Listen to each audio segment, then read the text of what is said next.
Curtis, a few years ago, there was this awesome podcast, and it was these two old Gen X dudes talking to these two younger millennial women. It was called Generational Fight Club.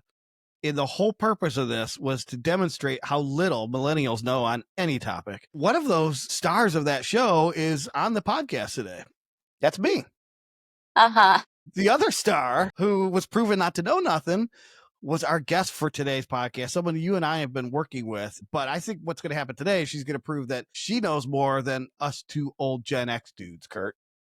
She probably Sure does. hope so. Yeah. I mean, I asked you if you knew anybody who might know about this topic, and you said, yes, I know somebody, which is good because I was starting to get some rumors that were floating around that people thought I wasn't letting you invite guests onto the show because most of the guests I was introducing, they're like, are you ever going to let Tom invite somebody on the show? Why are you trying to steal all the guests? So I'm excited. We've got someone from your network on the episode today. Yeah. Yeah. Well, obviously my network is not nearly as vast as yours. That's not true. So, but we'll find out how to change that today because we want to welcome on our colleague, our friend, our influencer, Claudia. I'm not even going to try to pronounce her last name. Pfau? Yes. Tom, you've known me for over 10 years and you don't know how to say my last name. Well, your maiden name was much easier, so it didn't have two True. consonants together like that. True. Yes, I'm excited to be here. Thanks for having me. Yeah, so remember the great fun we had on the Generational Fight Club podcast? I sure do. And I remember knowing things. I wasn't completely clueless. All right, well, people Hopefully can go... I prove myself. Yeah, they can go listen for themselves to make that determination. It's still out there, actually. But we are going to talk about a topic today that is probably more in your wheelhouse than mine, or so people think. It's this whole concept of influencer marketing, which sounds like we're going to try to find some famous TikToker with 2 billion followers and ask if she will chew our gum live during a TikTok. But that's not entirely what it is. And most of our audience is B2B. So Claudia, just give us a quick sort of bring us up to speed. What are we talking about when we're talking about influencer marketing? So especially, in the B2B space, I feel like when you talk about influencers, you do think of the TikToker who's trying to sell you a weight loss supplement, or the Instagrammer who's trying to sell you a beauty product, or, even somebody, a podcaster. Maybe they are in your industry, but they have hundreds of thousands of followers on LinkedIn.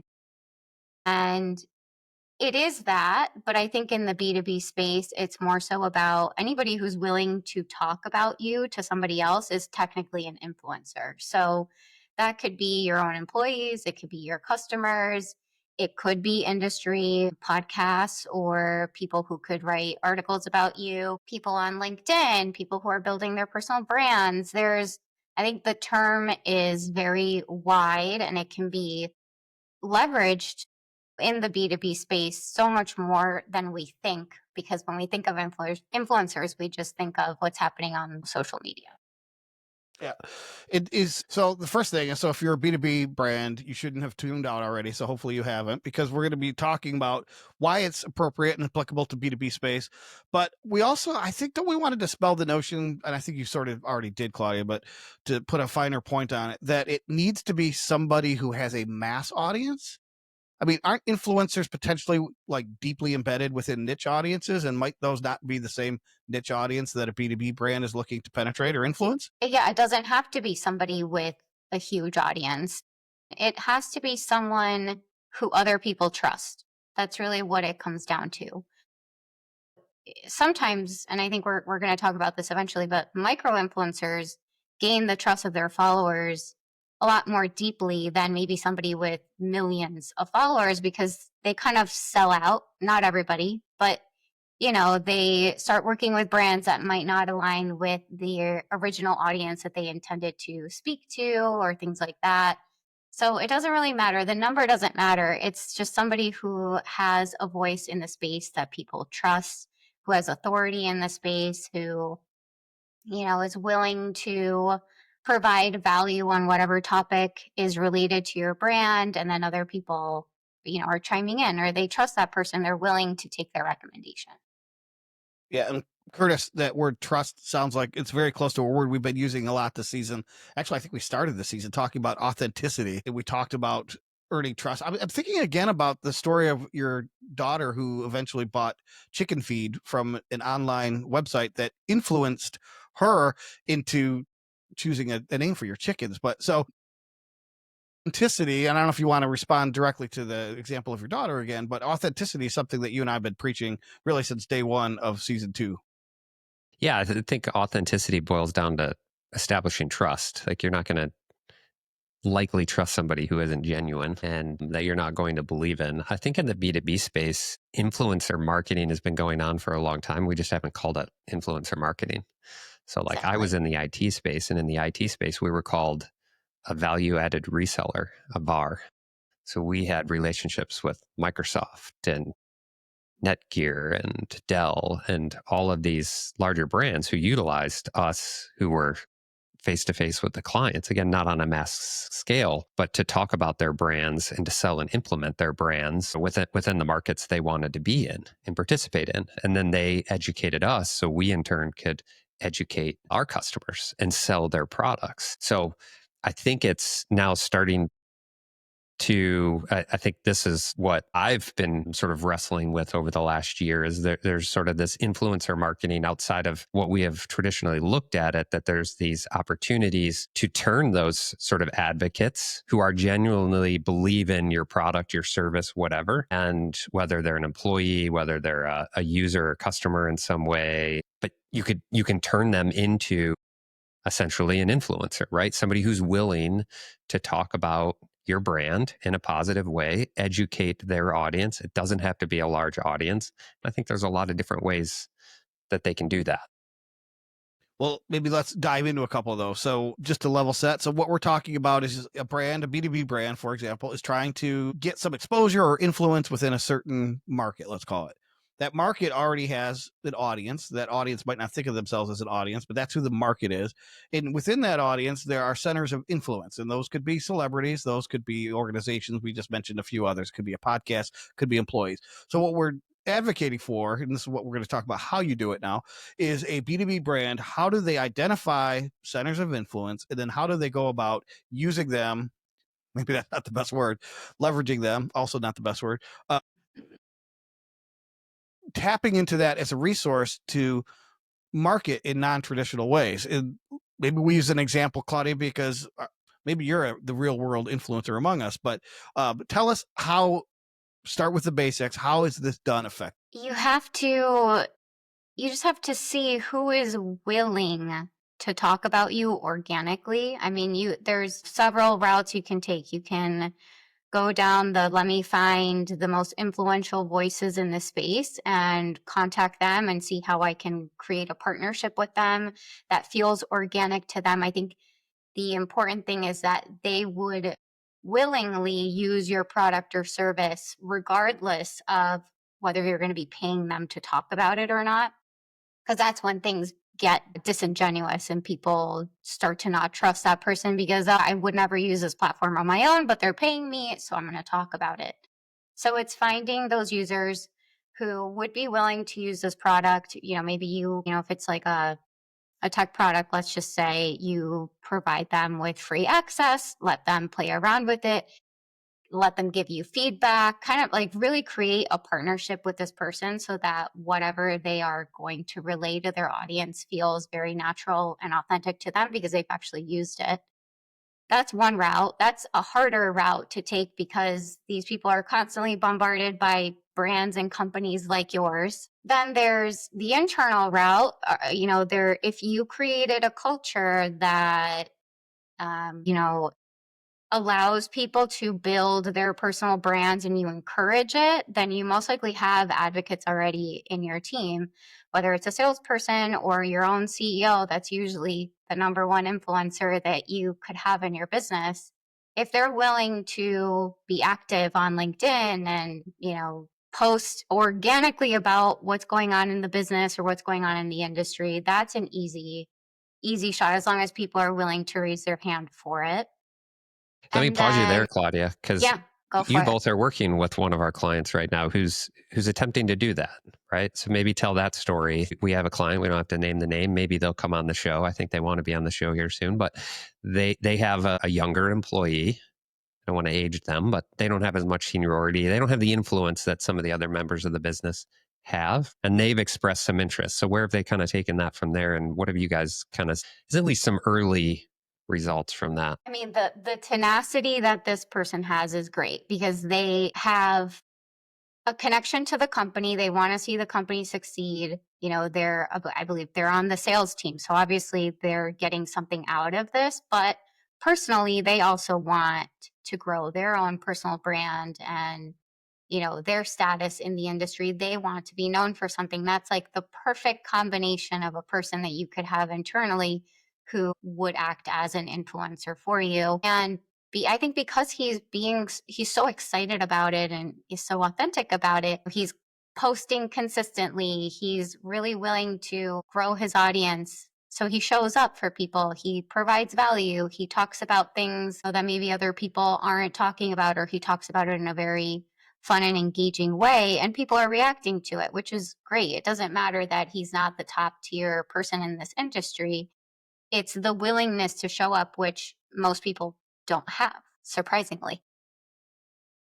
And I told the client, even if you don't get any business out of this person attempting to do this, they're going to grow. Like it's a personal, professional development opportunity for this individual, because frankly, getting in front of the camera and speaking to an audience, even if it isn't live, requires you to dig in and really know that content and be confident in it. And that repetition and practice is going to help them when they're face to face with clients and trying to close deals. And I think it's awesome. Tom, it sounds like you maybe had some thoughts on this too. I do. In sort of the big picture, like blur my eyes, kind of what are we talking about here? I think is maybe starting with baby steps. So, and that's what this person is doing, right? This person doesn't have a huge following and isn't going to wait until they do have a huge following. Just start creating content now. Similarly, if there's any apprehension from a B2B brand to say, well, how am I going to approach the most influential people in my community to use my product and talk about it? It doesn't always have to be that either. It can be invite them onto a podcast, say, right? Yeah. Just talk naturally for 30 minutes like we've done with our guests. And then when the podcast episode comes out, that person, of course, is going to say, hey, everybody, look at this podcast I was in.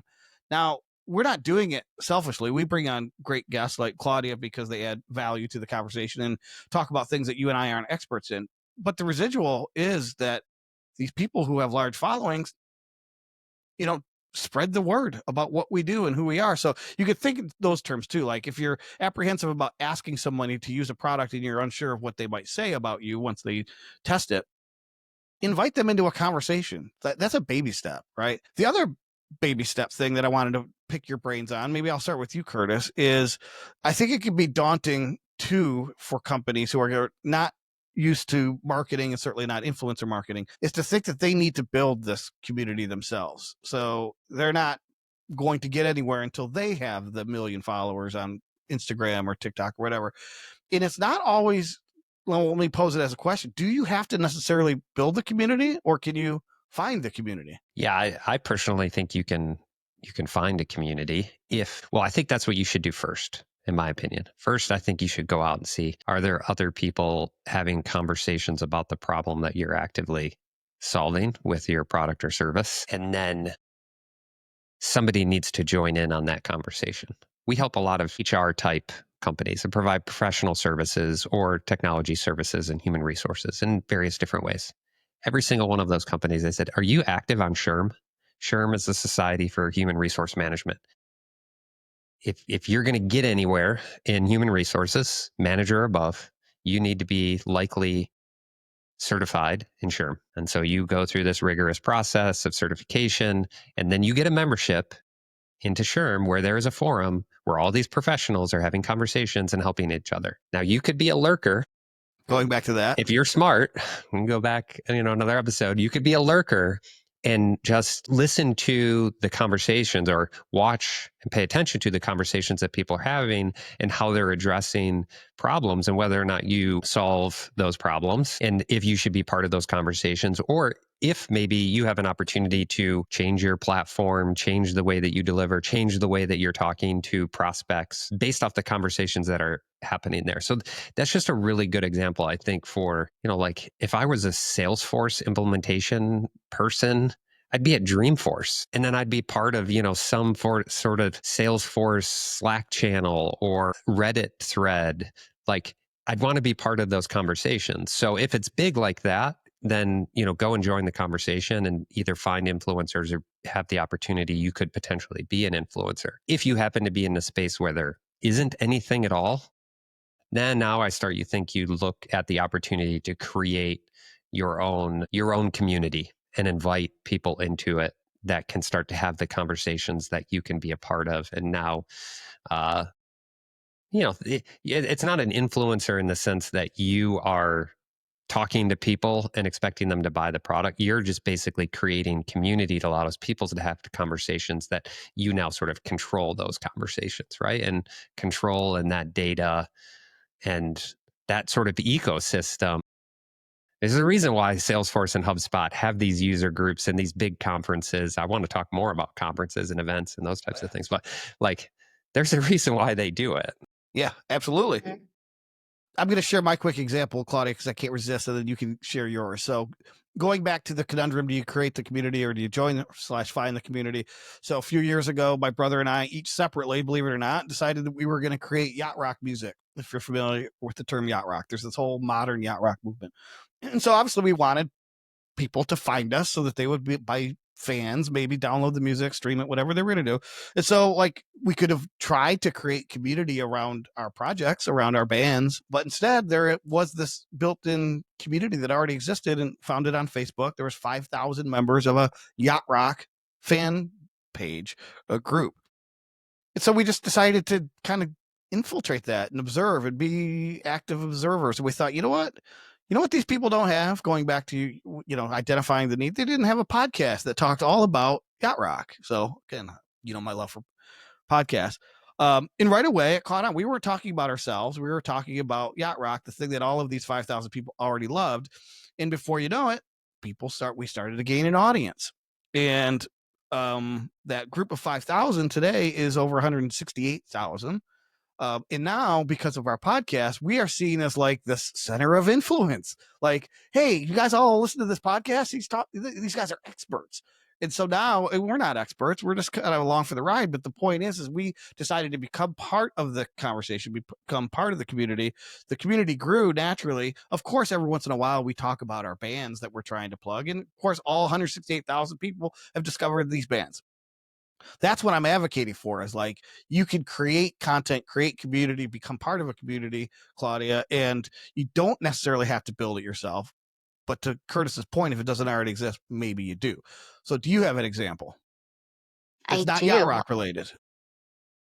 I am not a Yacht Rock specialist. However, I do enjoy listening to it, if you can believe it or not. Yeah, so building a community, I have experience with this, is very, very, very hard. Very hard to convince people to join a group, and I'll explain more. But my mom and I started a friendship club for women over 30 who are going through like life transitions, whether it be a move or a divorce or relationship changes or becoming a mom, whatever it may be.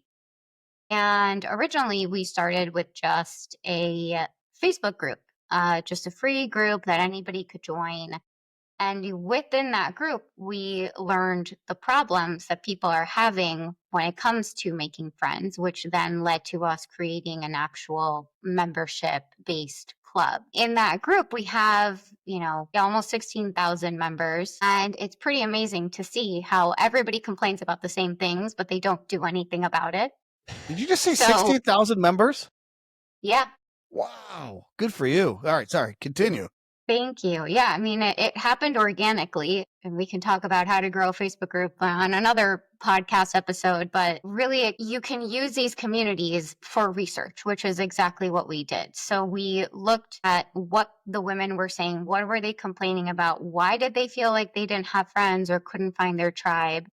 And then we built out our community platform based off of that. So now within that group, similar to Tom, we are seen as influencers in the space of like, oh, we know everything about friendship, which we don't. We have just learned through experience, and people are seeing us as the leaders in that space for them because we're able to provide value to them all the time. And because of that, not those 15,000 people, I wish, but a group of them do switch over to the membership because the membership gives them the hand holding that they're requiring when it comes to making friends and making sure that people are showing up and being present. And friendship takes a lot of effort, and I think that's what people were missing in this group.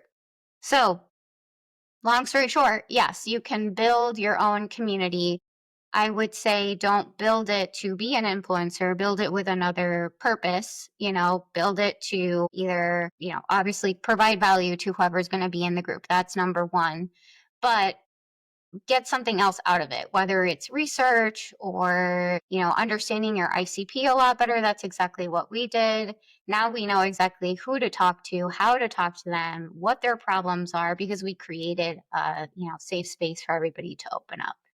So that's another way to be an influencer is, building a community. It's extremely difficult, but it is worth it if you can find the pain point that people are missing and the gap that you can fill by creating a community for them that allows them to connect with other people who are like them or going through the same thing.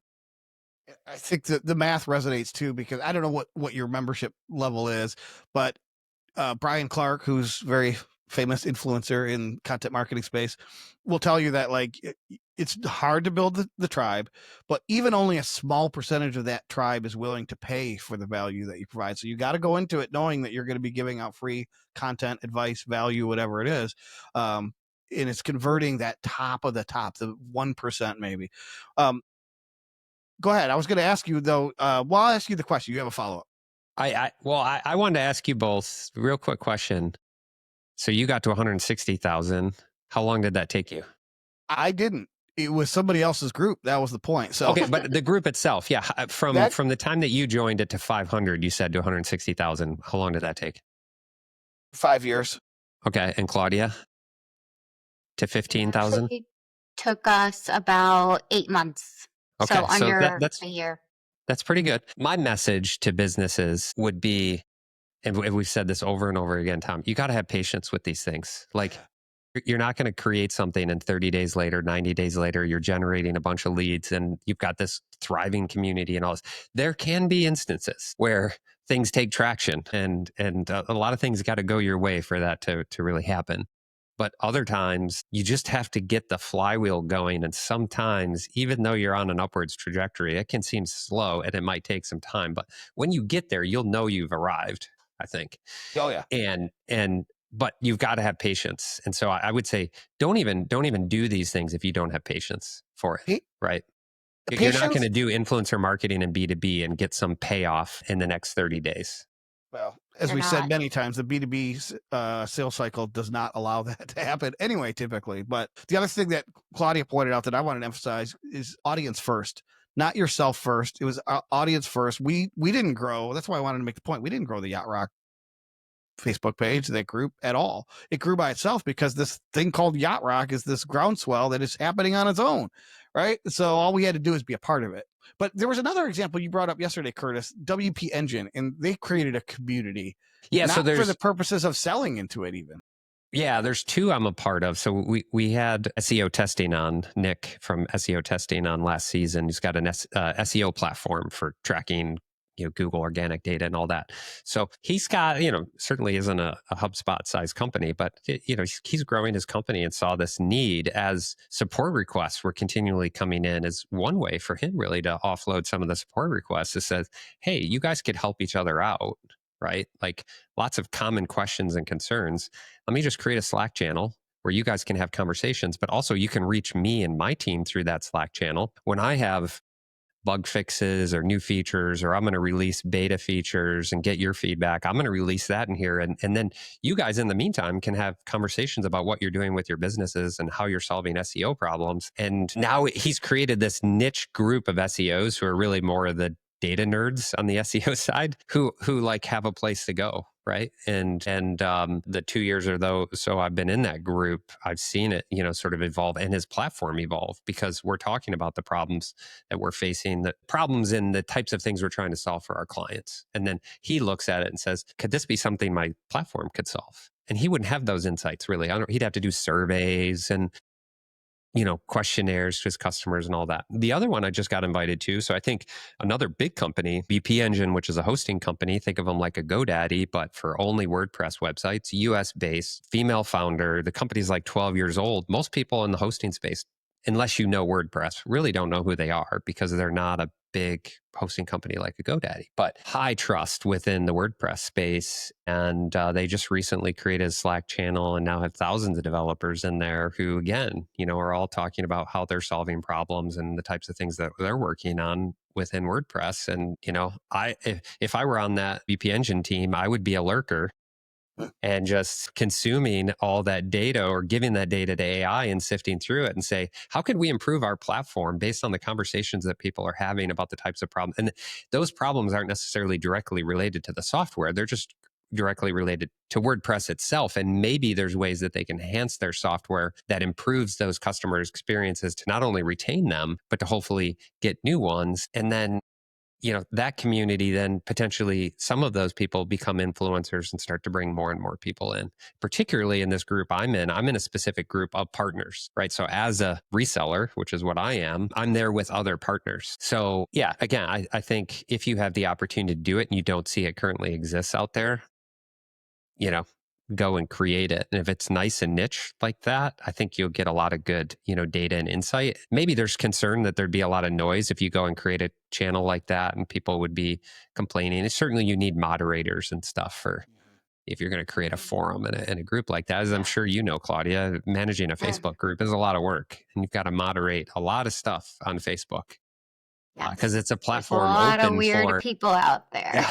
Back to the generational gap. She's going to say something about old people. I know it. No, but I did want to bring up because I had this experience I was once a beauty influencer and I got invited by a brand to be a spokesperson for, an affiliate for them. And they invited me because I was affiliate. They invited me into their affiliate community, which this is another important point, is if you're going to create a community, create it in a space where these people already participate in. So if your ICP is somebody who uses Slack on a regular basis, create it in Slack. If they're on Facebook, create it on Facebook.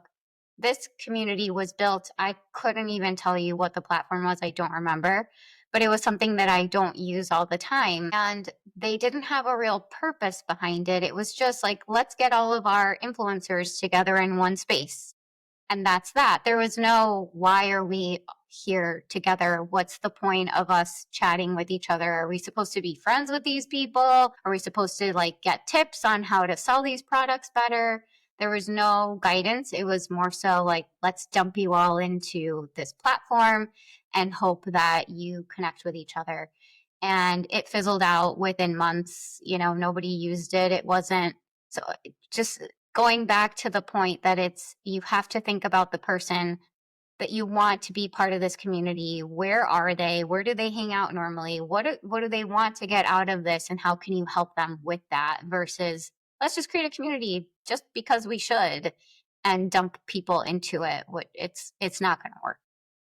I can vouch for that too. Going back to the Yacht Rock examples, most of the fans are people like me, 40s, 50s, 60s, because they're listening to music from the 70s and 80s. So as you might imagine, Facebook is huge. I just mentioned 168,000. Twitter is tumbleweeds go through Twitter. And a lot of those same people are on Twitter, but they are more comfortable on Facebook having conversations there. So that, to your point, you got to go where the community naturally wants to go. All of this to say, I think, why this is important, and this is sort of the theme of 2025, I think, Curtis, is brands come to us and they say things like, our website's not performing as well in search, or everything's being taken over by AI. So I think finding community within humans who aren't necessarily using Google to find a product or service that very day is going to be more and more important for brands, because it's, even if you were winning search 6 months ago, that might be irrelevant 6 months from now. So what else can you do? And this is one of the things we're talking about doing. Yeah. Yeah. And I think we should keep talking about ideas here, things even within this influencer space. Like I mentioned events earlier, and Right. I am hearing customers say they're attending events again, they're doing booths. Like, you know, this is something people are thinking about again and allocating marketing budget to. And at events, guess what we have usually? Speakers and roundtables, and those are your influencers. And if you're attending those events, maybe there's opportunities for you to have conversations with those influencers and maybe bring them on board with your brand. Maybe there's opportunities for you to be on those roundtables. Maybe you have somebody who's a subject matter expert that should be participating, and start looking at ways for you to getting part of those conversations. But like I said, there's reasons why these companies like a Salesforce or HubSpot hold, you know, a Dreamforce or a HubSpot user conference and those types of things. It's to bring that community together in a central spot and have those people talk about the brand, even if they're already existing users, because then afterwards they're going to be filled with information and excitement in ways that they are actively solving the problems that they have at hand. And then they go out into their own individual knit communities to work on those. The expense into that one event then sort of gets spread out into hopefully revenue, some of which you can track, some of which you're not going to be able to. But I think the moral of that story is we've got to move away from attribution type marketing where we can track and measure everything that we're doing and get back to just brand building. Music to my ears. Yeah.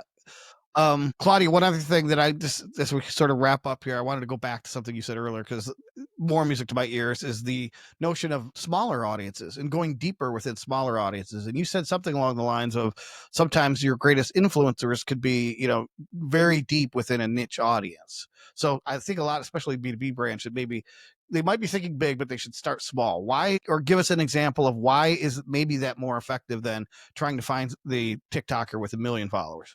Well, for one, they will be more open to working with you if they aren't already part of your team. Let's say if you're looking for an outside influencer, if they, yeah, let's just say a LinkedIn influencer and they have a couple thousand followers, but they are actively on there every day, constantly communicating with people, answering comments, posting videos or written posts, whatever it may be. Those people are going to be more willing to work with you as a brand who wants to partner with them. They're going to be more receptive to having somebody come on and, you know, show them a new product or show them a service and how they could work together. It's a low lift, you know, it's not like bigger influencers require so many, just a lot of things that you have, a lot of hoops that you have to jump through in order to work with them. And with micro influencers, that's not really the case. Also, because they have a smaller audience, they're more connected to their audience than somebody who has 1 million followers. So those people tend to feel like they're almost a friend of this person. They feel like they know them very well. And that connection, you know, as soon as you recommend something to that person, they're like, "Oh yeah, I'm gonna go try it at least because this person said I should and I trust them. They're my friend, even though it's an online friend." So I think there's a lot of value in starting small. And the big guys are never gonna pay attention to you if you haven't had some experience with other influencers in the past. So I think, you know, it's a building block, just like if you were going to go on a podcast tour, you know, huge podcasts aren't going to say yes to you unless they've seen you in other interviews before. So it's the same concept, but with influencers. You mean Joe Rogan won't invite me on? I don't think I'm so. a big podcaster now. I will say too, the opposite is also true. So going back to what I said about bringing the influencer into your platform, the very first guest we had on our Yacht Rock podcast was a band called State Cows. You've never heard of State Cows, but the Yacht Rock fans really love them. Eventually, then Firefall came on the podcast. Have you heard of Firefall? No, but Yacht Rock, they had some top 10 hits back in the 70s. Eventually, this kind of built, and you know where I'm going with this is that eventually we got Kenny freaking Loggins on our podcast because he saw what you just said, Claudia. He said, well, you did a great job with this person, which led to this person, which led to this person. I'm willing to go on it. Joke's on him.